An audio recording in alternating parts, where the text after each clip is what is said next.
For what purpose does the gentleman from Nebraska seek recognition? Mr. Speaker, I move to suspend the rules and pass H.R. 2052 as amended. The clerk will report the title of the bill.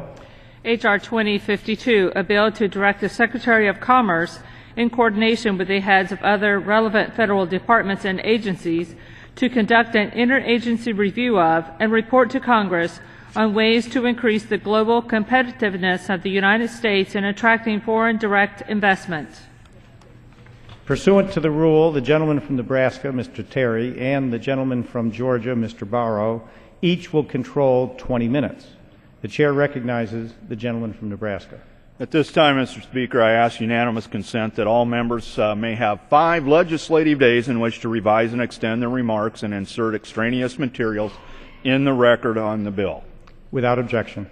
I yield myself as much time as I may consume. The gentleman is recognized. Mr. Speaker, I rise in support of H.R. 2052, the Global Investment in American Jobs Act of 2013. Now, we recently saw the latest job numbers. While somewhat positive, the reality is that we have more people out of work than since 1978, out of the workforce. People are giving up looking for work, and it doesn't have to be and shouldn't be that way.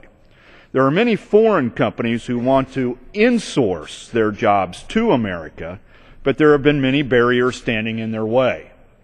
There are many foreign companies who should and want to come here. These are good, high-paying jobs that many Americans are looking for.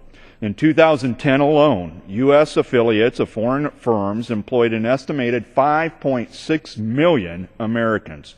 These Americans also made, on average, $77,000 per year. These U.S. subsidiaries invested $41.3 billion in research and development and made $149 billion in capital expenditures in the United States that same year. In the manufacturing sector alone, FDI inflows were nearly $84 billion in 2012, according to the National Association of Manufacturers. Unfortunately, according to the testimony of the Organization for International Investment at our legislative hearing last spring, the United States share of foreign direct investment dropped from 41% at its high in 1999 to just 17% in 2011. Today, we're here to reverse that trend. My bill, H.R. 2052, also with the gentlelady Ms. Szynkowski and Mr. Barrow on the other side of the aisle. This is a bipartisan piece of legislation that instructs the Department of Commerce to conduct an intra-agency review geared toward identifying those barriers to foreign investment to the United States. It also instructs the Department of Commerce to make recommendations on ways to lower or eliminate those same barriers. The United States should be the leader in attracting foreign investment. We have a stable government, safe working conditions, and the most skilled workforce in the world. I believe that our long-term global competitiveness and economic success as a nation is directly tied to our ability to attract foreign investment. By creating an environment where foreign companies want to move their manufacturing operations or distribution centers to the United States, we are fostering an environment or atmosphere of organic, government stimulus-free economic growth. We must be aware of the potential impact on U.S.'s ability to attract foreign direct investment when considering new laws and regulations. We want these companies to come here and help us grow our economy. But there are a number of areas within the purview of the federal government where we can improve the domestic climate for foreign direct investment. It's my hope that the report at the heart of this legislation will highlight those areas, both for the administration, where it can act on its own authority, and for Congress, where the administration lacks the authority. I would also like to thank some individuals who helped get this legislation off the ground and to the House floor today. First off, I'd like to thank the gentleman from Illinois, Mr. Roskam, who has championed this issue for several years. I would also like to thank the gentlelady from Illinois, the ranking member of this subcommittee, Ms. Szynkowski, as well as our friend, Mr. Barrow, from Georgia, for his leadership. I believe we can all agree that we shouldn't stop our efforts to put America back to work until every American who wants a job can find one. This legislation is a step in the right direction, Mr. Speaker, and I urge my colleagues to support this bill, and I reserve the rest of my time. The gentleman reserves. The chair recognizes the gentleman from Georgia. Thank you, Mr. Speaker, and I thank the gentleman from Nebraska for his leadership on this issue. Mr. Speaker, I yield myself such time as I may consume. The gentleman's recognized. Thank you, Mr. Speaker. Mr. Speaker, I rise today in support of H.R. 2052, the Global Investment in American Jobs Act, because it will encourage the growth of good American jobs. Every time I go home, I'm reminded of how investors overseas spur jobs here at home by tapping into the talent of America. Dutch companies like DSM in Augusta, French companies like Alstom in Waynesboro, and Japanese companies like YKK in Dublin could invest in any country in the world.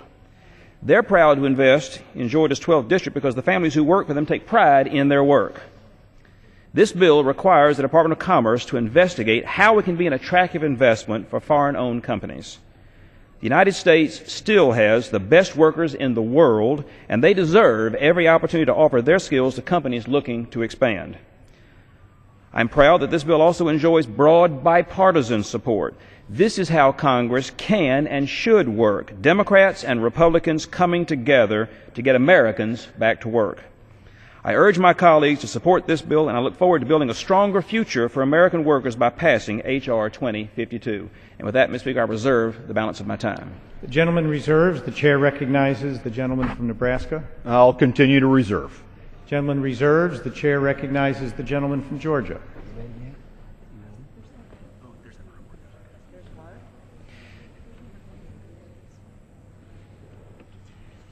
I'll continue to reserve, Mr. Speaker, if I may. Gentleman reserves. Reserve. And again. Thank you, Mr. Speaker. If she pleases, I am pleased to yield as much time as she may consume to the gentle lady from Illinois.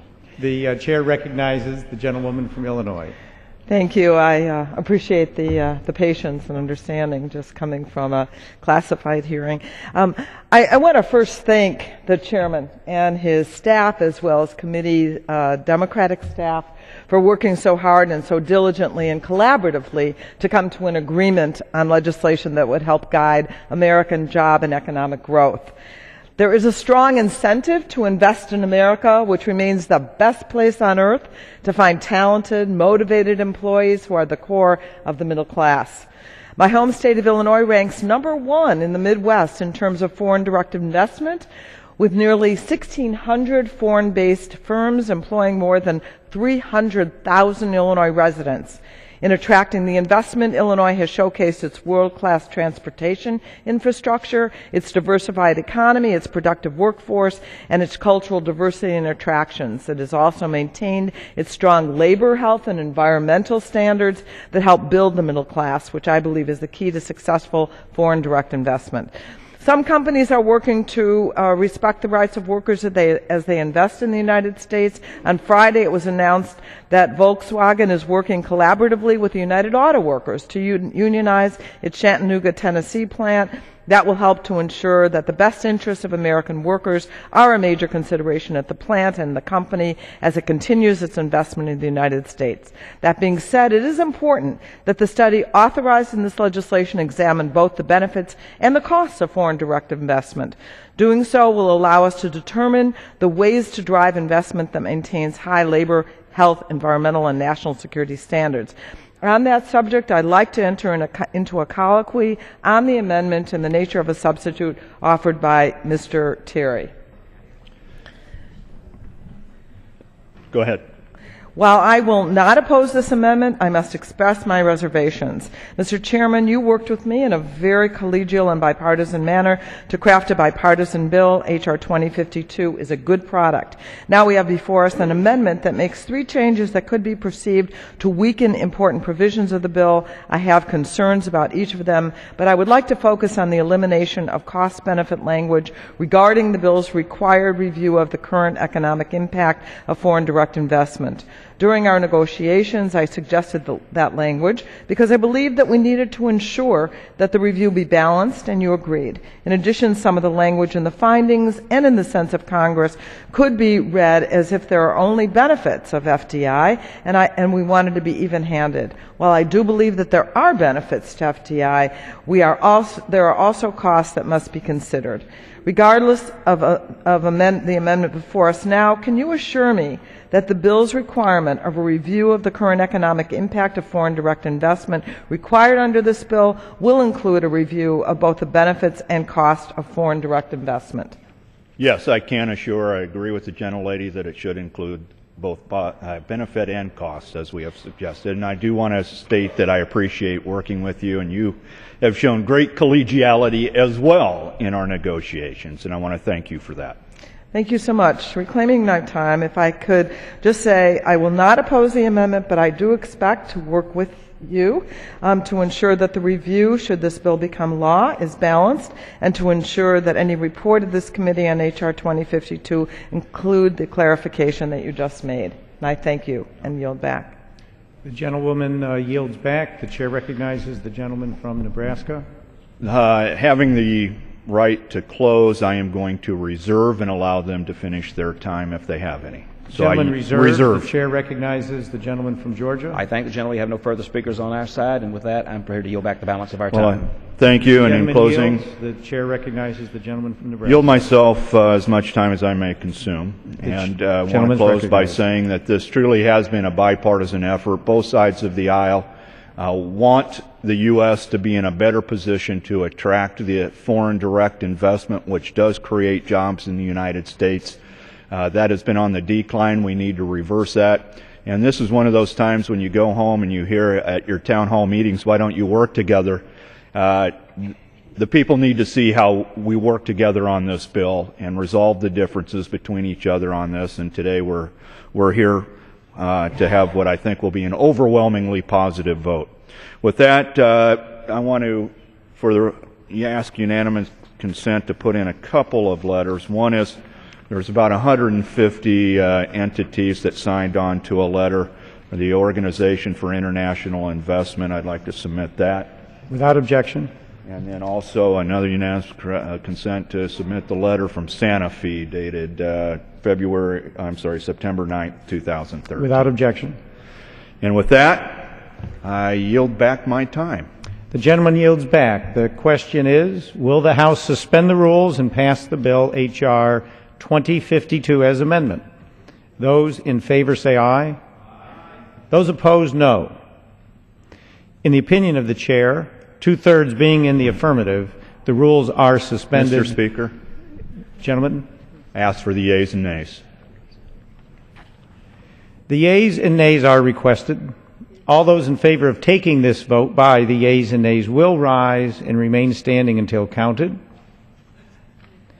A sufficient number having risen, the yeas and the nays are ordered. Pursuant to Clause 8 of Rule 20, further proceedings on this question will be postponed. H.R. 2052, a bill to direct the Secretary of Commerce, in coordination with the heads of other relevant federal departments and agencies, to conduct an interagency review of and report to Congress on ways to increase the global competitiveness of the United States in attracting foreign direct investment. The question is, will the House suspend the rules and pass the bill as amended? Members will record their votes by electronic device. This is a 15-minute vote.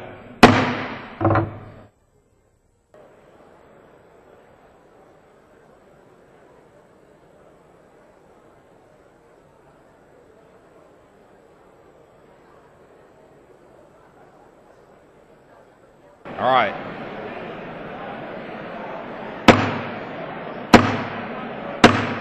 On this vote, the yeas are 379, the nays are 32, present 1. Two-thirds being in the affirmative, the rules are suspended, the bill is passed, and without objection, the motion to reconsider is laid on the table.